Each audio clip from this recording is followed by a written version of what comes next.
पत्नी का जो एक धर्म है उसे पातिव्रत धर्म कहते हैं। यदि केवल अपने पति को भगवान मानकर और उनकी आराधना में, तो वो मोक्ष पदवी भी प्राप्त करती है और जो चाहे वो प्राप्त कर सकती है। पातिव्रत धर्म में बड़ी भारी सामर्थ्य है। सच्चाई की परीक्षा तो तभी होती है जब विपत्ति आती है। तुम धैर्यवान हो, तुम धर्मात्मा हो, तुम हमारे मित्र हो या तुम हमारे अर्धांगिनी हो, इसका परिचय तो तभी मिलता है जब विपत्ति हो। अर्थात मित्र विपत्ति में हो तो उस समय उसे छोड़ना नहीं चाहिए। तुम विपत्ति में हो तो धर्म नहीं छोड़ना चाहिए, धैर्य नहीं छोड़ना चाहिए। अगर पति विपत्ति में है, बहुत संपत्ति अपहरण हो गई, ऐसे पति का किसी भी तरह से मन न दुखावे कि अब आपके पास तो कुछ रह नहीं गया, हमारी आप कामनाओं को पूर्ण नहीं करे। धीरज धर्म मित्र अरुणारी, आपद काल परखे चारी। जो ऐसी स्थिति में अपने पति का सहयोग करती है। वनवास हुआ, सियाजू ने ना तो जनकपुर का सुख स्वीकार किया ना अवधपुर का। कहा जहां प्रभु श्री राम के चरण, वही मुझे करोड़ों अयोध्या जैसा सुख मिलेगा। यदि कोई स्त्री, अनुसुईया जी उपदेश करें सियाजू को, अपने पति का किसी कारणवश अपमान, धन नहीं है, उतना विद्वान नहीं, उतना ज्ञान नहीं, और तुम्हारे ही कर्मवस्तु तुम्हारा पति बना है, उसका अपमान, पातिव्रत धर्म की यहां चर्चा करें। क्योंकि सबसे बड़ी पतिव्रताओं में शिरोमणि है श्री अनुसुईया जी, जिन्होंने भगवान हरि, हर और ब्रह्मा को 6-6 महीने के बालक बना दिया अपने पातिव्रत धर्म से। वो कह रहे हैं कि पति का अपमान न करें, अपने भगवान के समान समझे। यहां पातिव्रत धर्म की चर्चा प्रपंच की नहीं।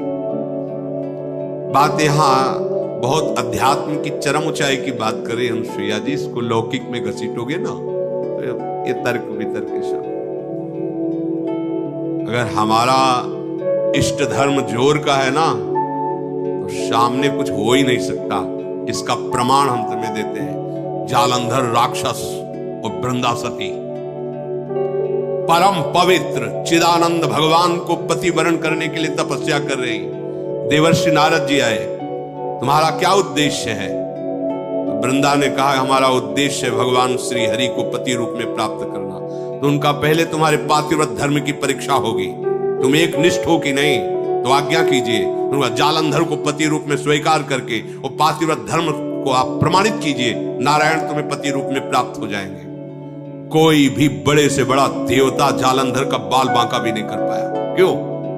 क्योंकि सती अपने सतीत्व में सब देवताओं ने विनय की कि वैसे आराधना तो आप ही को पति रूप में प्राप्त करने की थी। नाथ आप स्वीकार कीजिए, नहीं तो जालंधर का आतंक, राक्षस और पतिव्रता वृंदा, वही तुलसी जी के रूप में और शालिग्राम के रूप में श्री हरि। आज भी उनको ब्याह किया जाता है, पूजन किया जाता है, तुलसी जी चढ़ाई जाती।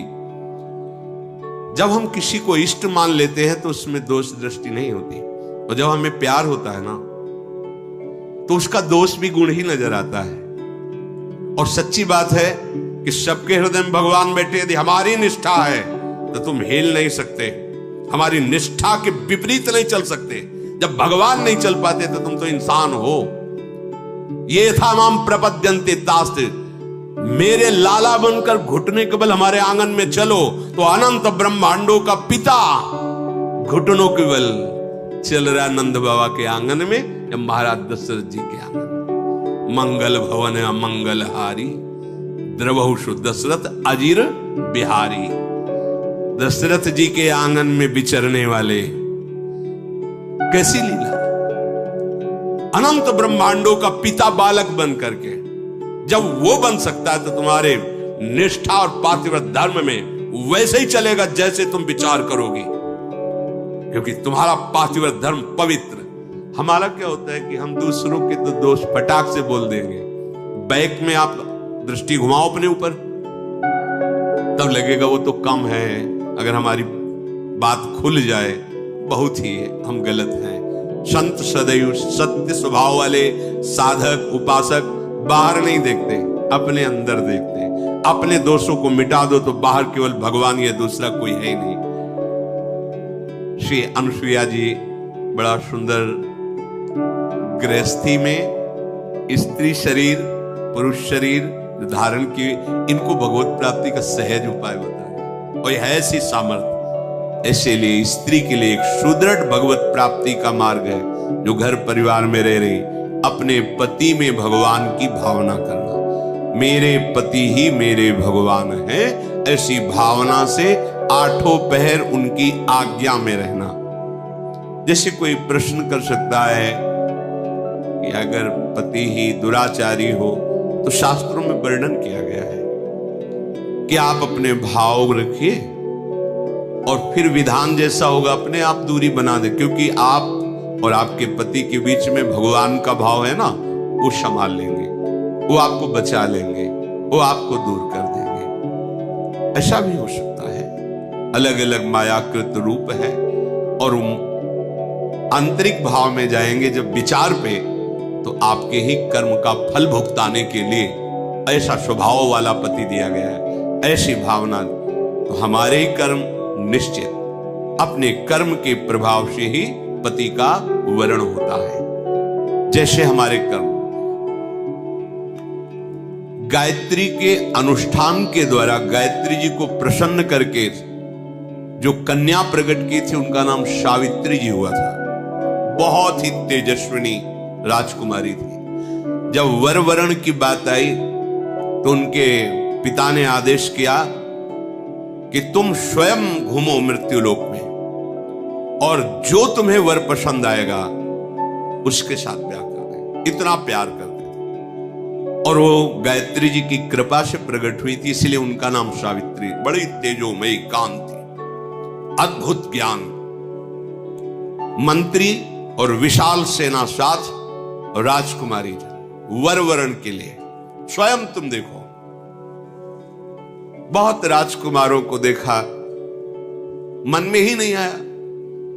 जंगल से गुजर रही थी, देखा एक लकड़हारा लकड़ी काट रहा है, दृष्टि गई, देखते ही लगाए मेरे प्राणपति, रुक गए। मंत्री से कहा आदर से इनको नीचे उतारो। वो तो क्या अपराध बन गया, सैनिक घेरे हुए हैं, राजमंत्री। हाथ जोड़कर राजकुमारी ने कहा मैं आपको पति रूप में वरण करते हैं। तो उनका आप नेत्र हैं आपके, आप देख पा रहे हैं मैं कौन हूं। लकड़ी काट के बेचता हूं और अपने माता पिता की सेवा करता हूं। मेरे पास रहने का ठिकाना नहीं, खाने का।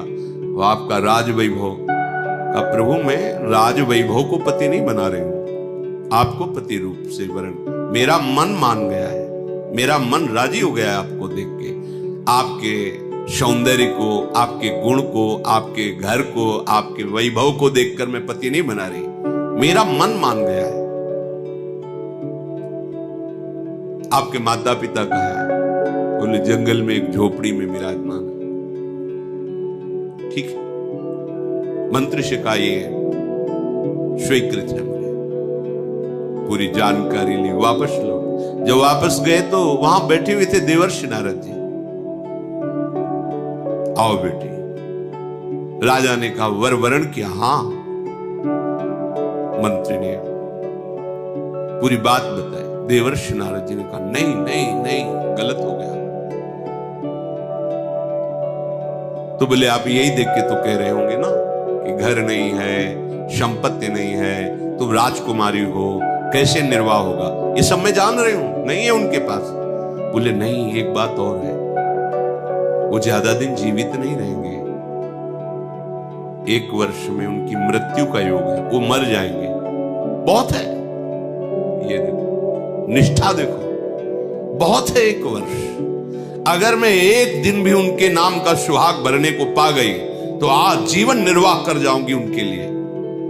कैसा हमारा देश यति और सतियों का देश है।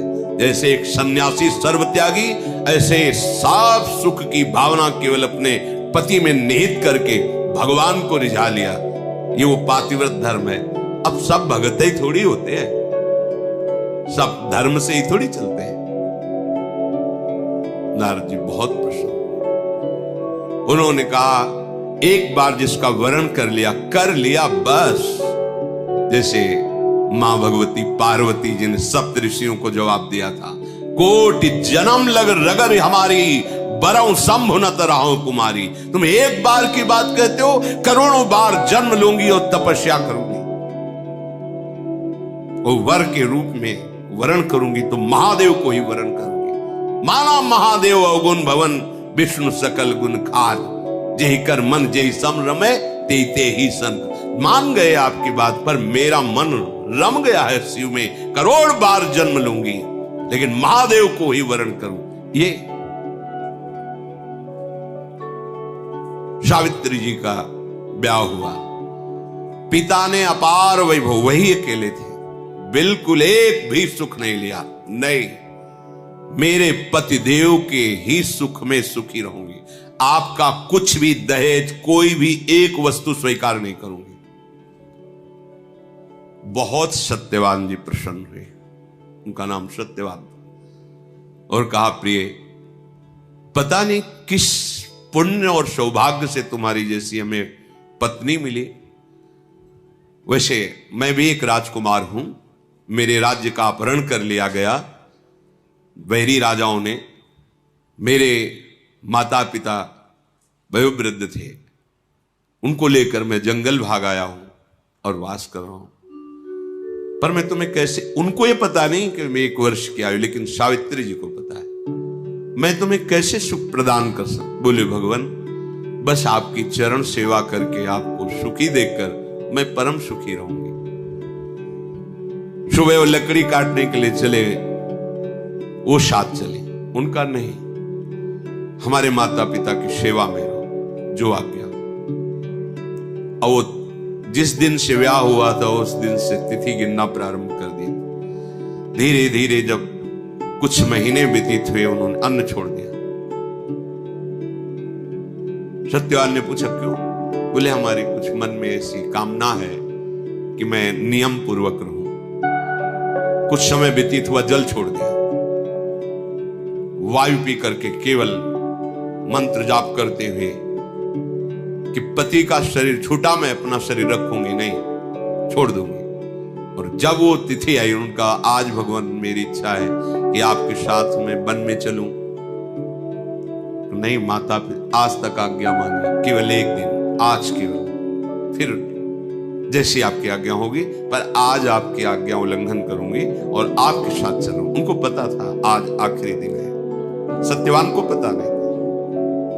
गए, चलो, तुमने पहली इच्छा प्रकट की है, अभी तक कोई इच्छा ही नहीं प्रकट की थी, और वो भी इच्छा अपने पति के अंतिम दर्शन और वही प्राण त्यागना, निश्चय इनका यही था। लकड़ी काटने लगे, सावित्री ऐसा लग रहा है मेरा सर फट रहा है। बोले भगवान नीचे आ जाइए, समझ गए, आप लेटिए। सर को अपनी गोद पे रखा, मंत्र चल रहा है, शांत, देखती कौन आता है और मेरे पति का स्पर्श करता है। ब्रह्मचारिणी पातिव्रत धर्म से युक्त गायत्री के अनुष्ठान से प्रकट हुई और मंत्र चल रहा है। यमदूतों की तो सामर्थ्य नहीं, साक्षात धर्मराज है, यमराज रूप में नहीं, धर्मराज के रूप में। उनके 2 रूप है, पापियों के लिए भयानक यम रूप, जो यमदूत पहुंचते हैं, महान दंड देते हैं, लेकिन जो धर्मात्मा पुरुष होते हैं, जिससे पाप और धर्म दोनों, फिर वो उनके लिए थोड़ी सुविधा होती है। और जो धर्मात्मा पुरुष होते हैं वह साक्षात धर्मराज पहुंचते हैं, लेकिन जहां भक्त होते हैं वहां भगवत पार्षद पहुंचते हैं, ऐसे नहीं। और यहां तो भगवत पार्षदों का भी प्रवेश नहीं। श्री जी की सखियां जो अत्यंत करुणामयी, देखा सामने धर्मराज, मंत्र का प्रभाव, मूर्तिमान धर्मराज सामने। उनका बेटी, तुम्हें धैर्य धारण करना होगा, वो मूर्छित हो गए सत्यवान। उनके आते ही प्रक्रिया है प्राण घसीटने की, मूर्छा गए। तो उनका भगवान, ये मेरे पति हैं, आप प्राण ले लो और देह की रक्षा करो, ऐसा कैसे हो सकता है? ये हमारे प्राण हैं। उनका समय तो पूरा हो गया, मैं तुम्हारे पति को सूक्ष्म शरीर में, यातना देह में लेकर अब जा रहा हूं। बोले आप अपना काम कीजिए और मैं अपने धर्म का निर्वाह करूंगी। खिंचा सूक्ष्म प्राणों को, बंधन से बांधा यम पास से, चल पड़े। सावित्री जी मंत्र बल से पीछे चल पड़े। कंकन किंकिनी की झनकार तो पीछे मुड़ के, उनका बेटी असंभव है, मृत्यु होने के बाद जीव को अपने कर्मों का फल भोगना ही पड़ता है, वो किसी का साथ निर्वाह नहीं कर सकता। तुम वापस चली जाओ। उनका आप अपने कर्तव्य का पालन करें, हम अपने कर्तव्य का पालन करें। आगे बढ़े, पीछे का तुम्हारे पति प्रेम को देख करके हमारे हृदय में उत्साह हो रहा है। तुम वरदान मांगो, केवल सत्यवान के प्राणों को छोड़कर, इस जीवात्मा को छोड़कर तुम कोई भी वरदान मांगो। उनका सुना है हमारे सास ससुर राजा थे, उनका राज्य वैभव उनको पुनः प्राप्त हो जाए, उनके नेत्रों की ज्योति प्रकट हो जाए, ऐसी हमारी इच्छा है। तथास्तु। फिर चले, फिर देखो एक और वरदान मांगो और आप वापस चले। तो हमारे माता पिता के पास केवल हम ही संतान थी, पुत्र नहीं था। एक पुत्र प्रदान कर दीजिए, अर्थात भाई। वो तथास्तु। फिर देखो बेटे, हम तुम्हें बार बार कह रहे हैं, यहां से आगे की यात्रा सूक्ष्म देह से होती है, स्थूल शरीर से नहीं। तुम अपने पातिव्रत धर्म से युक्त हो, इसलिए मुझे देख पा रहे हो, मेरे साथ चल रहे हो, पर अब उचित नहीं है। एक और वरदान मांग लो। तो अब मुझे भी एक पुत्र चाहिए। उनका तथास्तु। बोले रुक जाओ, मैं एक पतिव्रता हूं और बिना पति के संतान कैसे हो सकती? धर्मराज जी फंस गए, पतिव्रता के वचन में धर्मराज जी फंस गए, सत्यवान को छोड़ना पड़ा। ये